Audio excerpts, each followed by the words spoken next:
How you communicate with yourself and others is your number one success factor at work and in your life. The words you choose, how you say them, and your actions signal more about you to your team and bosses than your credentials. So finding your authentic voice is crucial. I'm Molly Chang, leadership consultant, coach, and founder with over 25 years experience working with Fortune 500, startup, and nonprofit organizations. I've designed this course to help you lead more effectively and drive change with a focus on emotional intelligence, communication, and collaboration. From an introvert who didn't speak English until age 5 to now power communicator, I'm thrilled to help you find your voice so that you can achieve your full potential as a leader. Let's get started.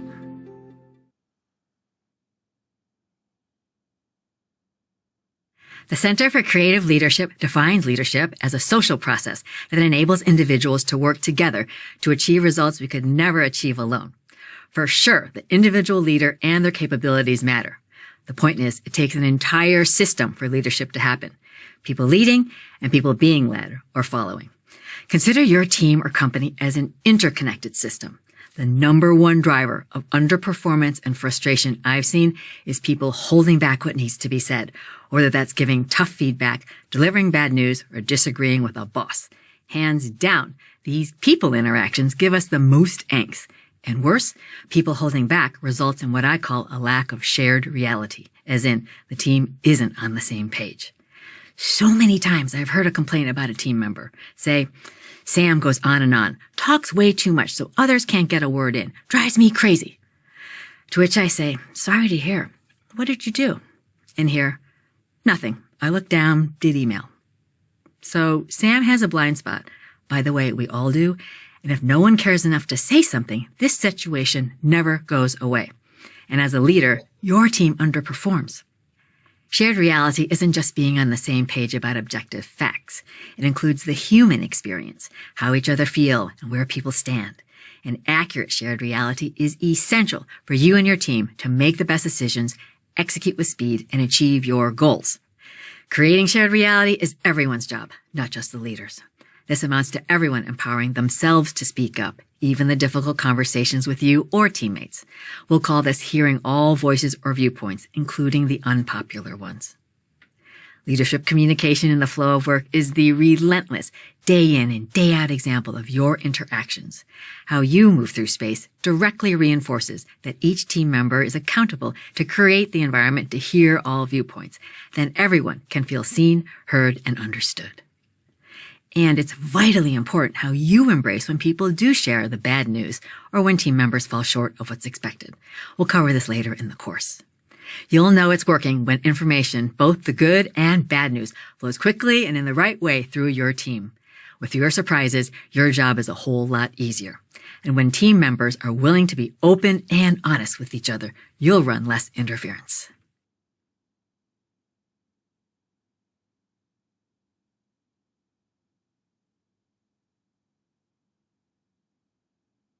Think about your role at work along two dimensions: task, the work, and relationship, as in who we are and how we work together.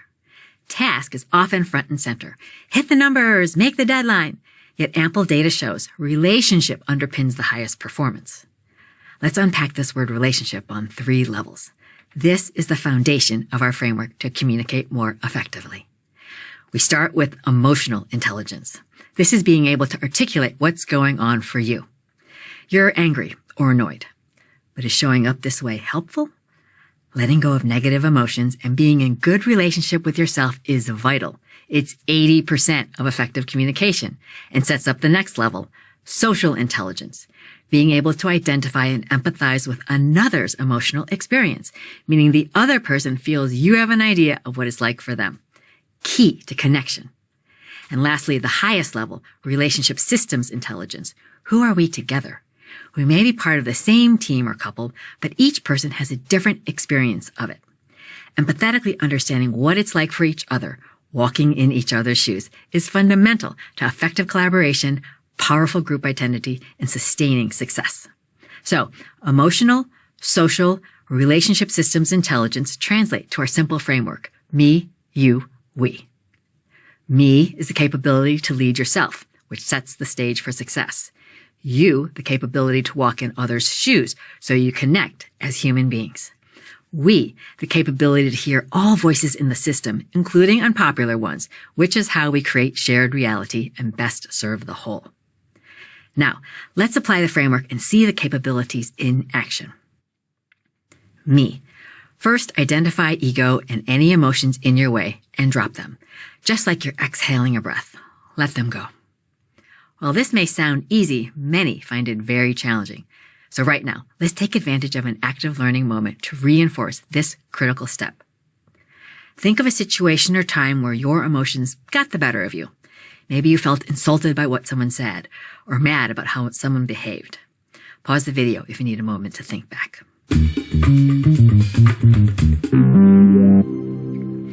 I want you to recall what it felt like. Perhaps there was an urge to react in a way that wouldn't have been so calm and collected.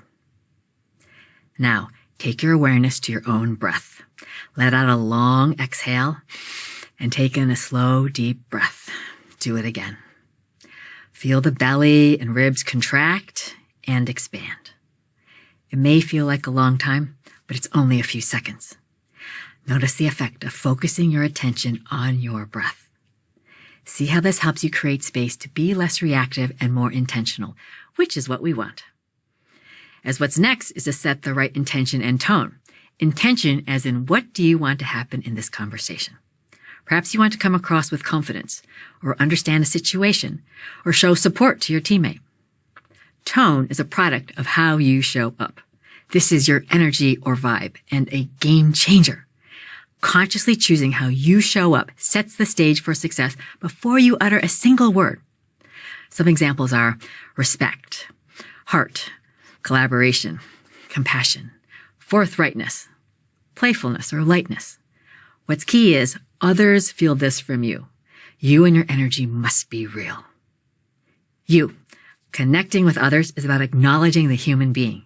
Show genuine interest.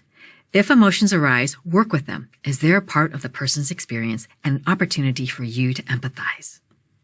Then we. When leading a group, you're no longer talking to just one person.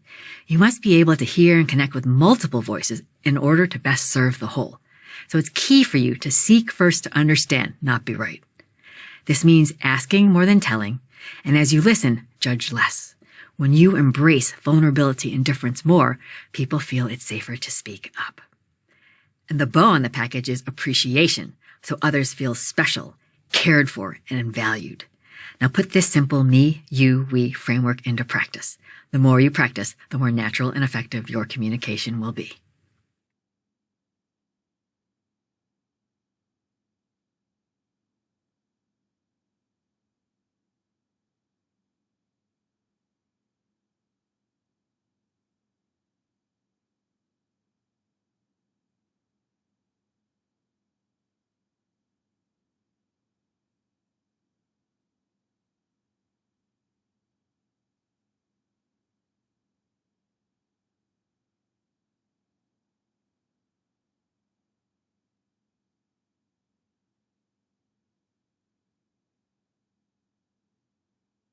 Effective communication is about what others hear, not what you think you said. While you don't control how someone responds, you can help increase their receptiveness and your success in creating understanding. Regardless of your message or issue, it's vital to put yourself in others' shoes and consider the role you play. Next time you have a challenging conversation, start by asking yourself 2 questions. What might be going on for this person? And how may I be of service to them? Let's say Terry on your team is dropping the ball on a big project and resistant to change. The team lead has tried to help, but you need to step in. We'll use the metaphor of merging onto a highway where Terry is already driving along. You need to think about where Terry is and ensure you have an adequate on-ramp to merge, as in start the conversation. First question, what might be going on for Terry? How aware is Terry of the dropped balls and negative impact? While you think the issue is obvious, consider Terry may not. This keeps you from making a false assumption. Second question, how may I be of service to Terry? Don't try to be a problem solver to fix Terry. Instead, be a partner to help Terry more objectively see the situation, learn from it, and grow. Sure, leaders often provide answers, but the most successful ones ask questions to help their people do so themselves. When people feel you truly want to help, they're more receptive to what you have to say. With this preparation, here are 3 tips and key phrases to help establish an open environment so people hear you as you intend. Tip number 1, acknowledge the human being. See them. It's powerful when the leader shows that they value the person first, not their work. Here's how that might sound. Terry, your commitment is a great example to us all. Thank you. Thank you. I just appreciate how you always want to do the right thing. Know that I'm here to help, not to judge. Let's call it a learning moment. Okay? Mm-hmm. The key, keep it simple and genuine. A minute to on-ramp properly goes a long way.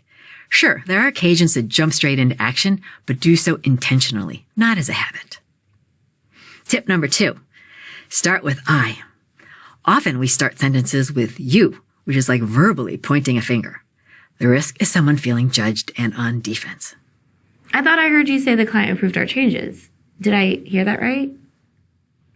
The key is to remain approachable and humble and give the person you're speaking to a chance to confirm or clarify. Tip number 3, focus on behaviors. Being less direct, especially around areas to improve, can help you be heard more constructively. Resist labeling the person and making things personal, rather describe the behavior. You were rude. What I observed is you jumped in mid-sentence and Sue didn't get to finish her point. Subtle shifts keep defenses down and the environment open to then productively solve issues. Remember, effective communication isn't just saying what you want to say. A big part is appreciating the position of your audience, allowing you to navigate the on-ramp for a smooth merge and speed along the communication highway together.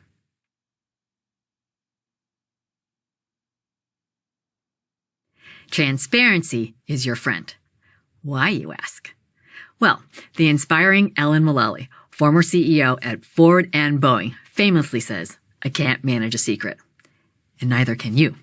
You and your team can only resolve disconnects you know about.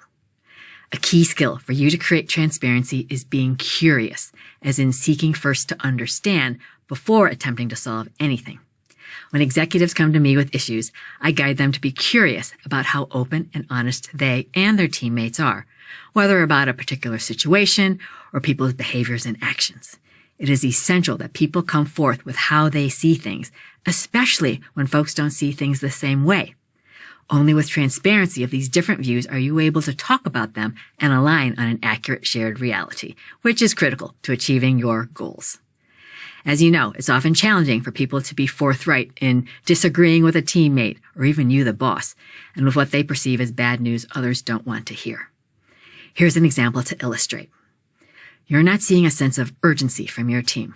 You're in a crunch period and frankly feeling stress about being able to deliver. Your inclination has been to double down on what people are doing. What the team hasn't told you is that your approach has the team feeling micromanaged rather than inspired to do better. Now let's try a different approach, using your curiosity to create transparency. Ask yourself, what's important about me feeling a sense of urgency? This simple question helps you consider the real endgame. Do you want to feel better personally, or is this truly a success factor? Let's say your first concern actually comes down to you knowing everyone is doing everything possible to achieve one particular objective. So the next question is asking yourself and the team, are we 100% aligned on this objective? Meaning, are we in sync about how pivotal this objective is and what success looks like? Here you're creating transparency of the goal and why it matters to all of you. Now it's time to get clarity on sense of urgency, which you realize is about people's commitment. Consider that for you, sense of urgency is something outwardly obvious, but others may not express outwardly and rather hold it in. So you might offer, sense of urgency for me is more frequent status updates and asking for help. What helps me is knowing people are leaving no stone unturned. This helps your team understand what you need and realize you're not trying to micromanage. You may learn they're doing a lot behind the scenes that you didn't know about, or you realize key activities aren't happening and you can help your team determine the right actions. You started with sense of urgency as a concern. Through seeking first to create transparency, you and your team now have a better understanding about the situation and your expectations, enabling you to focus on solving what matters most.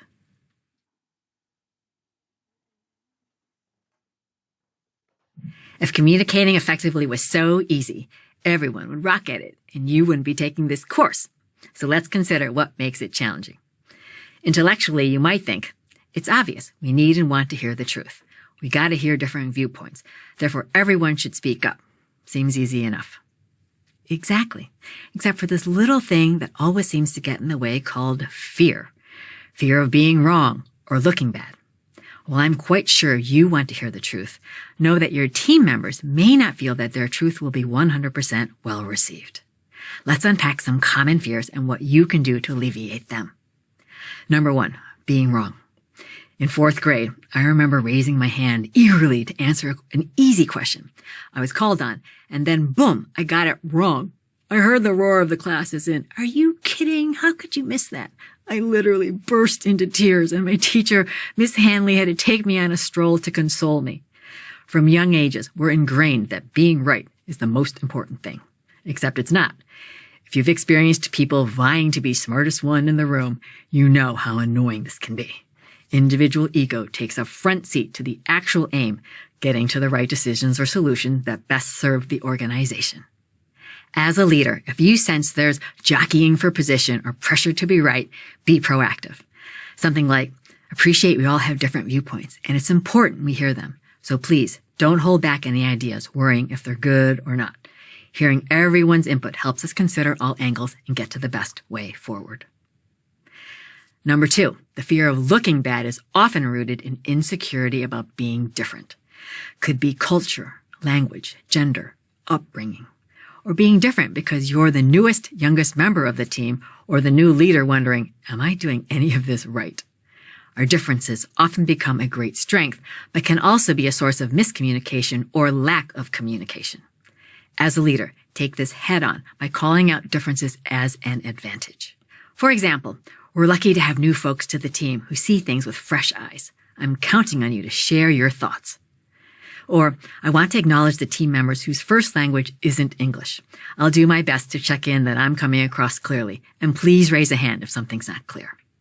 When you're open about people's fears, it normalizes that all of us at times hesitate to speak up. Now you have ways to demonstrate that you appreciate how being wrong or being different can hold people back, and how to explicitly encourage different voices and viewpoints. You'll be leading by example. And here's an active learning moment for you. Right now, think of something you didn't say in the moment, but realize it would have been right to speak up. Don't be hard on yourself. Simply be honest about what held you back. Was it a fear or other hurdle? Replay the scenario in your mind. Jot notes about what was going on for you. What could have happened or might have been possible if you had spoken up? Pause the video now. Take time to reflect and consider how you can handle this differently in the future. Welcome back. How is that for you? Keep in mind, while fear is normal, don't let it stop you from using your voice.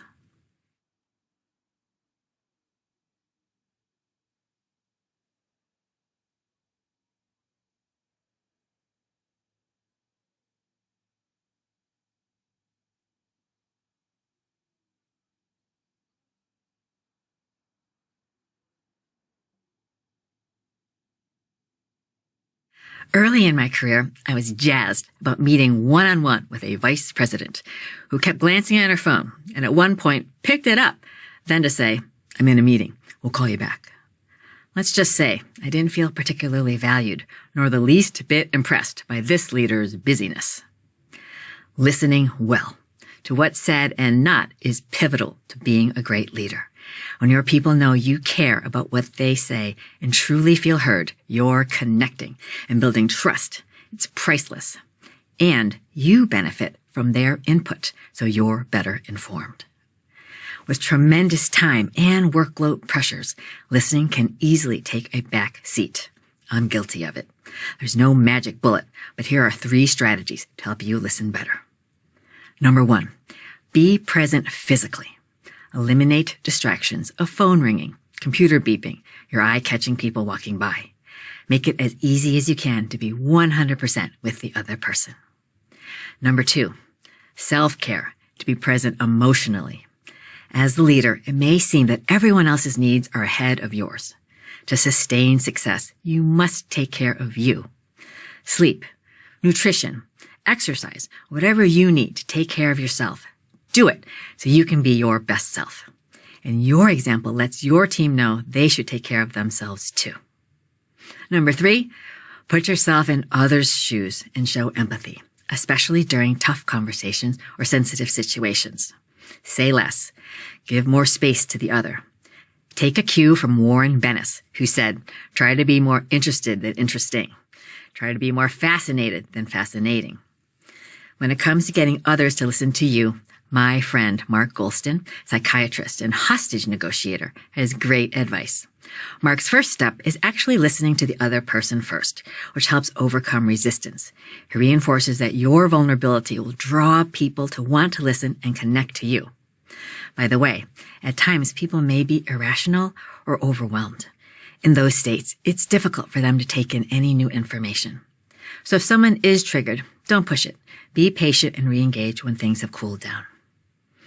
Now, to get a feel for fully listening, your homework this week is to attend a meeting and do just that. Let folks know you're there simply to practice listening. Other than acknowledging people, sit back. Notice what it's like when you're simply taking it all in. Remember, your team members feeling heard is fundamental to being in good relationship and working well with each other.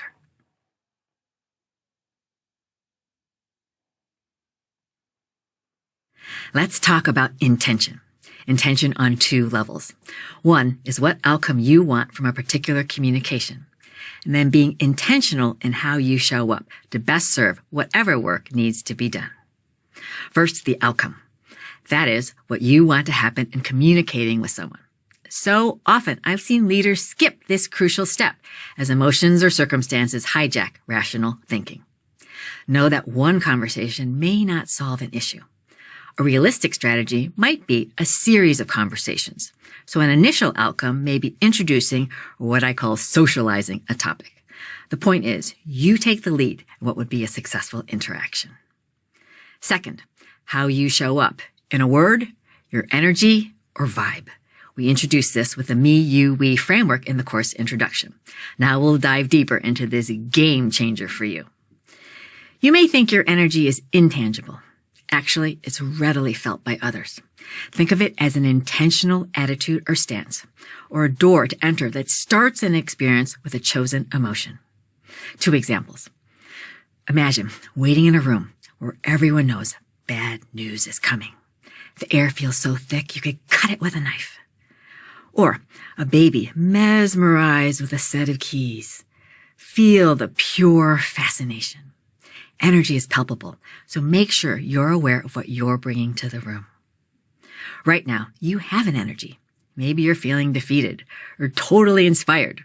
Whatever it is, know it telegraphs a message about you to others. The big opportunity here is for you being intentional in how you show up. The whole you creates this energy. There's an infinite universe of emotions to draw on. Positivity, can-do, forthrightness, compassion are just a few. In particular for leaders, I'll call out 2. Curiosity, as in genuinely seeking first to understand. And lightness, being light, even playful, and showing humor can be liberating and help in tough times, as opposed to leaders who may take themselves or a situation too seriously and add undue pressure.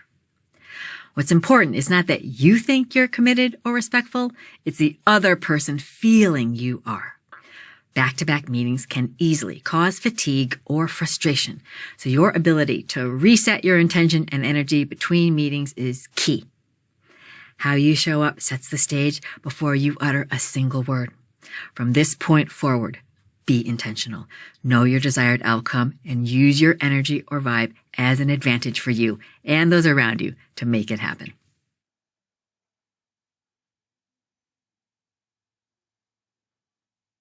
Vulnerability is a must for trust. We know this, and when I mention this word to leaders, they typically cringe with a look of part fear and part, I'd rather clean toilets. Do we have to? Yes, we have to. In her epic TED Talk, The Power of Vulnerability, Brene Brown shares her research into people who believe they are worthy of love, of belonging, of connection. Those who feel worthy embraced vulnerability. And they didn't talk about it as being comfortable or excruciating. They talked about vulnerability as being necessary, as fundamental. So vulnerability is essential to truly connect as human beings. What makes this particularly challenging for many leaders is that doing so is a judgment call. It's about finding what you're willing to reveal, what's right to share, and doing so authentically. Certainly, in extreme times, a leader may very well feel overwhelmed with no clue what to do. The degree to which and how exactly you convey this is the difference between engendering people's trust and losing their confidence. There is a fine line that can feel like a tightrope to walk. That said, most opportunities for vulnerability aren't at all extreme. I understand being so open may feel like the opposite of what we've been taught. Your life's experience likely has a lot of be right, don't be wrong, and it can look like the most successful rarely make mistakes, which is far from the truth. Here are 3 common vulnerabilities and how you might share them. The first, you don't have the knowledge or capability, which might sound like, I don't know, or I wish I could do X, but I don't know how. The second category, owning our mistakes, as in, I messed up. I'm sorry. I'll do what I can to fix this. Or, I made a mistake. No excuses. My bad. And the third category, asking for help. I have to admit, I'm over my head. Would you please help me with? Or, I could really use your help, please. Would you be willing to? Becoming more aware of others' vulnerabilities can help us do the same. Think, over the past few weeks, or even earlier today, what moments of vulnerability might at first have passed you by.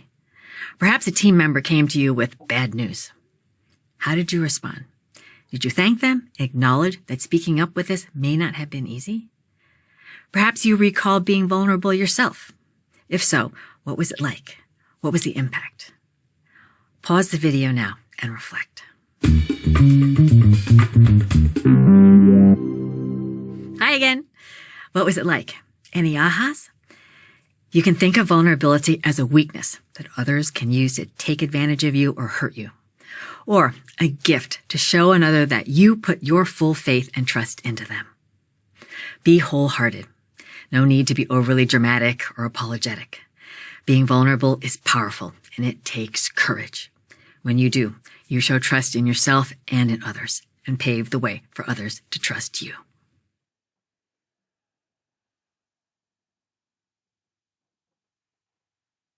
Change is constant. Often I hear, change is hard. I'm not here to pretend it's a walk in the park. That said, if you go in saying it's gonna be hard, you've already led yourself and others to expect this, which certainly won't make the change easier. As an option, position change is something for the better, an opportunity to grow, a good thing, something to be game on about versus dread. For sure, be realistic that change takes work and may come with growing pains. By teeing up the big picture benefit, you can put the pain in context and show how it's worth it. In leading change, the biggest area for improvement I see is communication, specifically communicating the big picture and enrolling people in the change. After all, your people are the ones doing the heavy lifting to affect the change. Remember, as leader, you have the privilege to know about a change sooner and therefore more time to process it. It's easy to overlook what it's like in your team's shoes. So first, do just that. Realize they're not privy to the same information as you. To help enroll folks in change, I love this straightforward framework from Meg Wheatley, a speaker and management consultant whose work draws from many disciplines. Meg offers 4 conditions for successful change, where people are in sync around new information, shared purpose, participation, and process. Ideally, you create these conditions to arrive at the final decision. But even if a decision is handed down, answering these 4 questions will help. Number 1. What's the new information driving the change? Think of this as the who, what, where, when, and why of the change. Could be a new external factor, say a competitor's action, or an internal product issue. Number 2, what's our shared purpose around this change? Convey what's all for one and one for all. The aim is to best serve the whole. However, a department might end up adversely impacted. If so, be open and transparent about this. For instance, while a product recall might be the right decision for the overall organization, acknowledge customer service for dealing with strong customer backlash as a result. Number 3, how does everyone give input about or participate in the change? Clarify how input will be taken. And when time doesn't allow for you to solicit input, be transparent about this. As in, team, in this case, I had no time to get your input and had to make a decision with the information I had. Apologies that some of you may be dealing with some bumpiness as a result. Please know, I value your input. Lastly, number 4, what's the process for how people's input will be used and decisions made? While you're creating room to hear all voices, be upfront on who will decide. Taking time to craft the narrative of why a change is needed, what the win-win is, and how people are involved gives your people a sense of agency to be drivers of change rather than driven by it.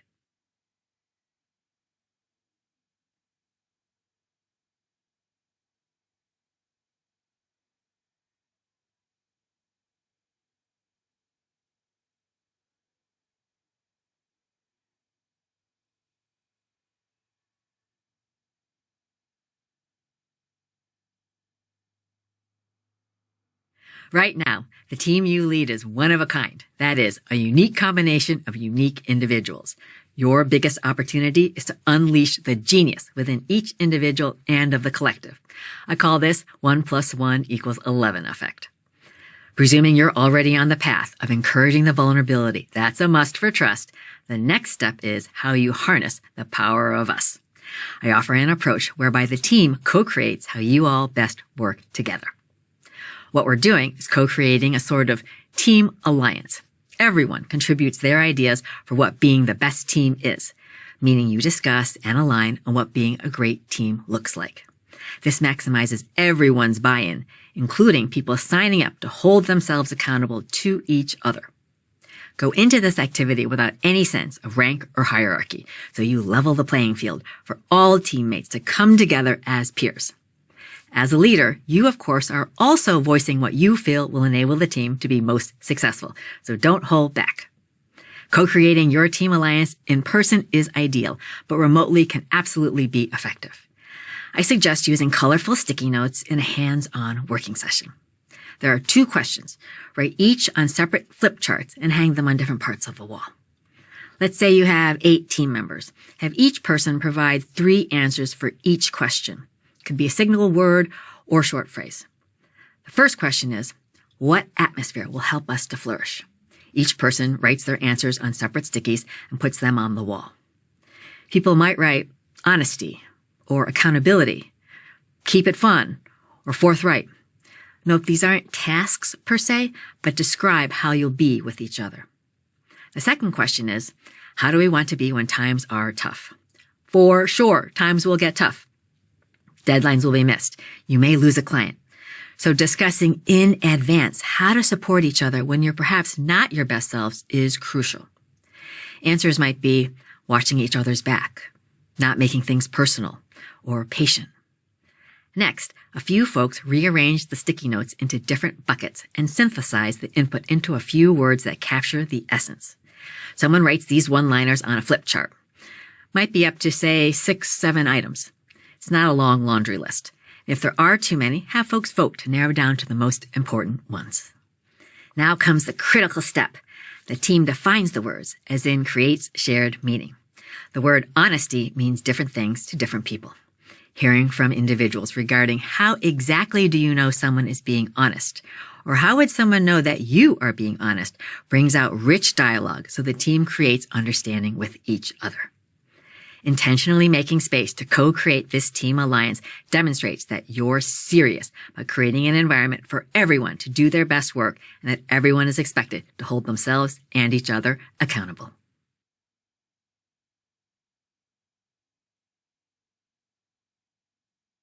Delegating is key to the success of leaders and team members alike. Done well, you let go of work, focus your time, and stretch your team, allowing them to make and learn from mistakes. Continued growth is about making new ones. Let's use this example. You have a report you need to delegate to your team member Kay. Kay already has a lot on her plate, so you're a bit worried. Now we apply the me, you, we framework to delegating work in a way that aligns expectations and you and your team realize the benefits.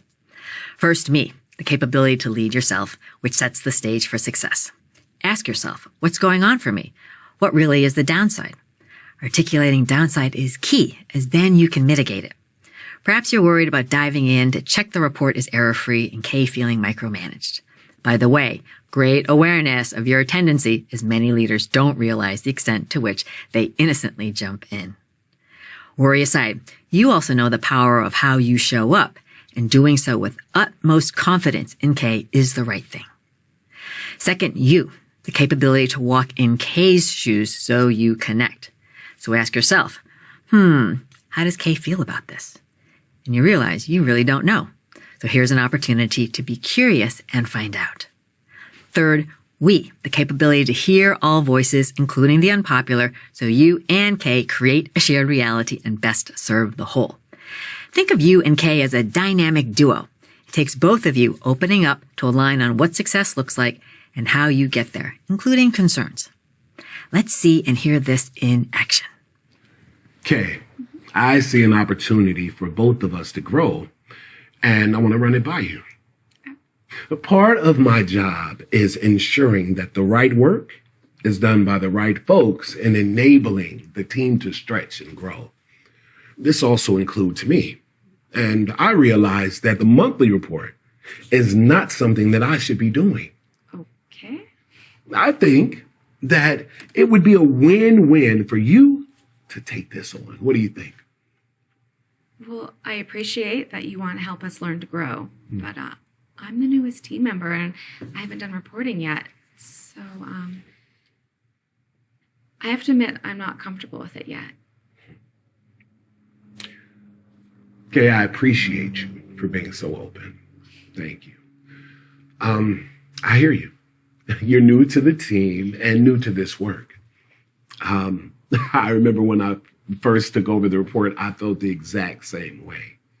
Okay. That being said, I see this as something that you can readily learn and keep me as a resource for any questions that you may have. Also, being uncomfortable is not only normal, but it's a sign that you're growing. Okay. I'll do it. Yes, good. I mean, I remember starting out, there were a number of things that I was uncomfortable with. I mean, currently one of the biggest things that give me worry is that I have been doing this report for so long that I will just dive in. But I don't want you to feel like I doubt your capabilities. So it's more about me finding the right balance between letting go and giving you the support that you need. Okay, well, I'll definitely let you know if you're cramping my style. Terrific.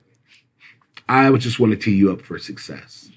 Let's schedule some additional training, okay, to get you up to speed. And then we can work out how you can keep me updated and course correct to make sure that this month end's report is exactly how the two of us want it to be. How about that? Okay, I'm excited. Good. Communicating openly about upsides and downsides enables this natural progression for you as a leader to delegate so that you, your team members, and the business grow.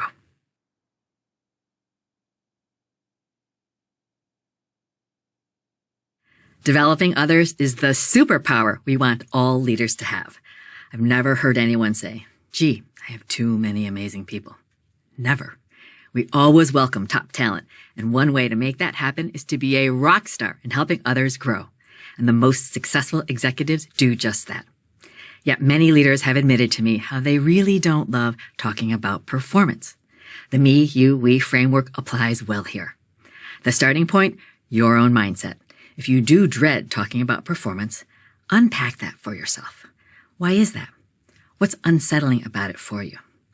It's normal and okay to feel anxious or uncomfortable, but to serve your team, you need to let go of emotions that hold you back and lean into the opportunity to help others shine. And here's another benefit. When people feel that you're genuinely invested in their growth and success, this strengthens your relationship. They experience you as an ally, a partner, even cheerleader. Next, put yourself in their shoes. This informs how you'll communicate. How do they see themselves and how they're doing? Are they inspired about growing or worried they're not good enough? Knowing these answers will help you meet them where they are. And if you're uncertain about any of this, it's a signal to get curious and ask questions. Then the we level is creating shared reality to be in sync around performance. Here's a simple construct to guide you on 3 levels. Current state, how someone is performing now. Future state, what the next level of performance is, their aspirations. Gap, also known as opportunity, the growth area to get to the future state. From a process standpoint, make performance chats 2-way so people empower themselves to drive their development. As preparation, ask folks to reflect and write down thoughts on all 3 areas. To build empathy for this process, why don't you do the same right now? Take a moment, reflect on your own performance, evaluate your current and future states and your opportunity for growth. Great job putting yourself in someone else's shoes. Now, here are 3 tips to create an experience that's positive and inspiring for you both. First, focus on listening and observing. When you do speak, first acknowledge your teammates' progress. This reinforces how they're growing. Second, when you hear disconnects with your own assessment, get curious as to why they have a particular viewpoint. Get context first before jumping in with your perspective. Third, as you talk about areas to grow or amp up, share what to do versus what not to do. As in, what I'd love to see you doing is X versus don't do Y. Embrace developing others as one of the biggest ways to add value to your organization. While you may be measured on business results, you know it's your people who deliver those results.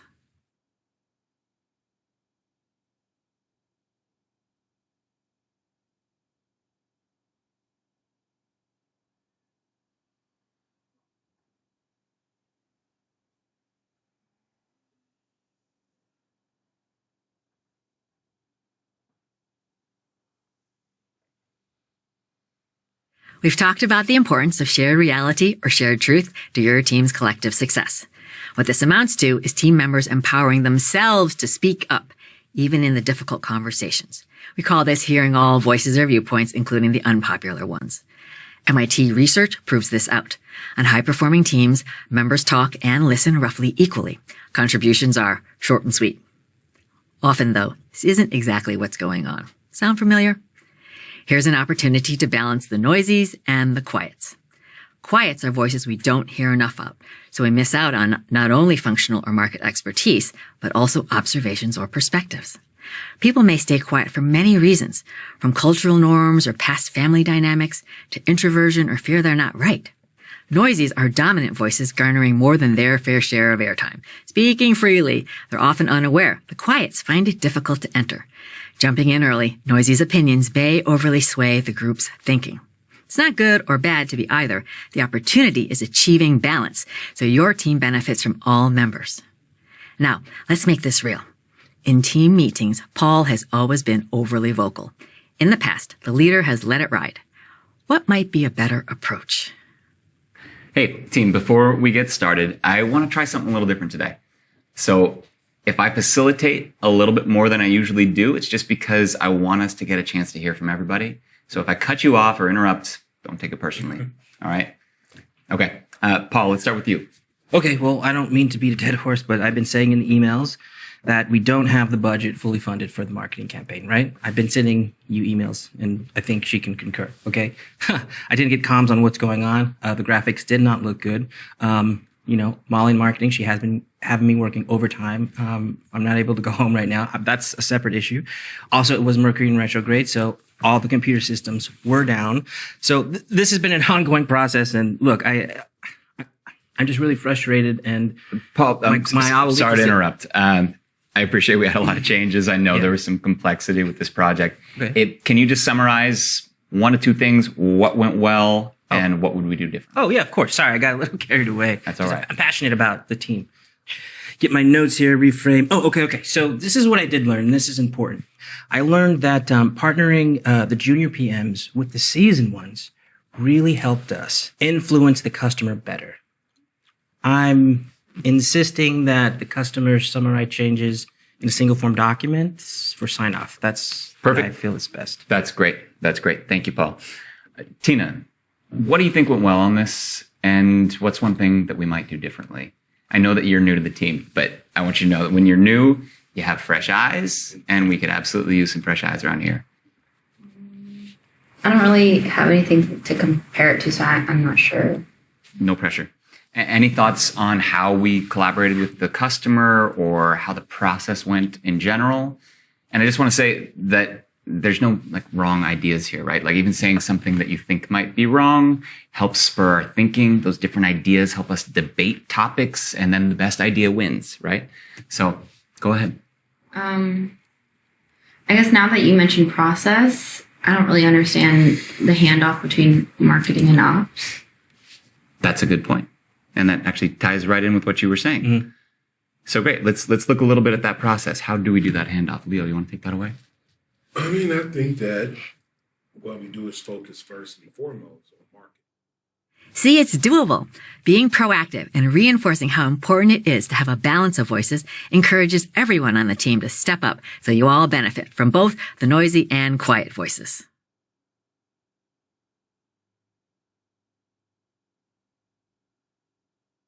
Disagreement or conflict can create a great deal of discomfort for people.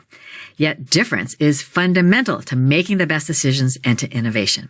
To state the obvious, we don't innovate and change unless someone goes against the grain. While leaders intellectually understand this, too often they respond so negatively to disagreement or risk-taking that the unspoken message is, avoid conflict. But we need it. Teams utilizing conflict in their process consistently outperform teams that focus only on cohesion. As a leader, you have an enormous opportunity with your own attitude around conflict. You signal how your team works with differences. Destructive conflict breaks teams down.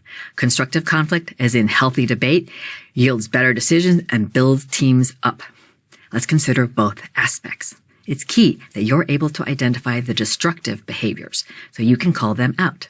Here are 4 common team toxins: blaming, defensiveness, stonewalling, and contempt. Stonewalling is also known as the silent treatment. Tuning out, or could be yes people. Contempt is cutting others down, as in demeaning, belittling, or otherwise hostile gossip to undermine and disrespect another. It's the most toxic to the team's well-being.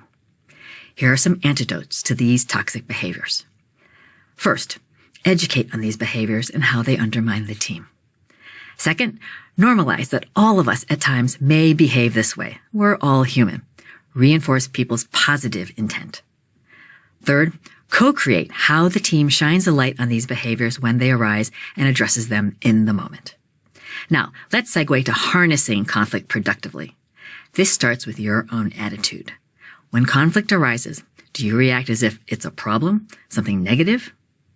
Productive conflict focuses not on the person, but rather on the information. Your opportunity, embrace how the conflict is informing you, helping you to be more aware of dynamics within your team. Now, let's see how a leader works conflict productively and not so much. So I'll be upfront. Over the last 9 months, our revenue numbers have not materialized. We were off our forecast by 60%, and we're still struggling with the gross profits. We're all really disappointed. We thought this was going to be a viable new business based on the initial customer research, but we underestimated how high of a mountain we were supposed to climb. There's 2 key factors that hurt us. Number 1 is marketing and the need to get recognized in a new segment. And second is the internal inefficiencies of handling a high volume of orders. I'll walk you through our learning. I'm disappointed it took us this long to figure out we were at a dead end. From the numbers you've shown, it's clear that mitigation steps weren't working, and I'm really not sure what you saw that would turn things around. So we should have pulled the plug on this 6 months ago. Oh boy. Did you feel the heads droop, room shut down, and no good deed goes unpunished? Did you hear the leader acknowledge the team's effort or offer a tiny bit of their own accountability? Perhaps she was right, but the trade-off was the high cost of people deciding the boss doesn't really want innovation. And even worse, no one's going to tell her. Now try this on. There's two key factors that hurt us the most. First is marketing and just needing recognition in a brand new segment. Second is our internal inefficiencies to handle large volumes of orders. Let me walk you through our learnings. Okay. Well, thank you, Tina. Nothing ventured, nothing gained, right? I see how committed you all are. I know you're working hard. I appreciate that you went out on a limb to make this happen. So thank you, Tina. Thank you for owning the results 100%. Let's just learn what we can from this. We know that failure is like part of that path to success. So let's look at it that way. Let's package up the key learnings, share it with other department heads. If anybody else wants to talk about it, want to debrief some more, we can.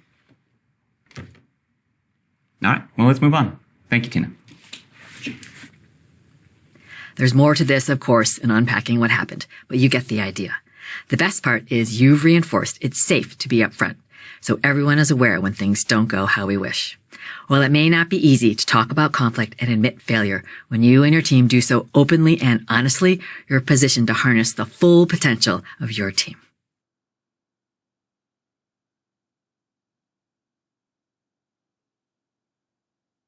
One of the most effective ways to connect with people, build trust, and create high-performing teams is through appreciation. My friend and inspiration, Alan Mullally, who headed up Boeing and Ford, says, love 'em up. He has his great Southern accent. Love 'em up. Basically, Alan shares, it's nearly impossible to over-acknowledge, over-appreciate, or over-thank people wherever they are in the organization. This creates genuine positivity, a key attribute of high-performance workplaces. If you're not already doing this, it may feel a bit disingenuous at the start. Don't worry, that's normal. It's a change you're making and takes time to feel natural. To reinforce how meaningful this feels, take time right now. Recall a moment when you were appreciated. How did you feel? Pause the video now, close your eyes, and take a minute to remember how it felt for you to hear words of appreciation.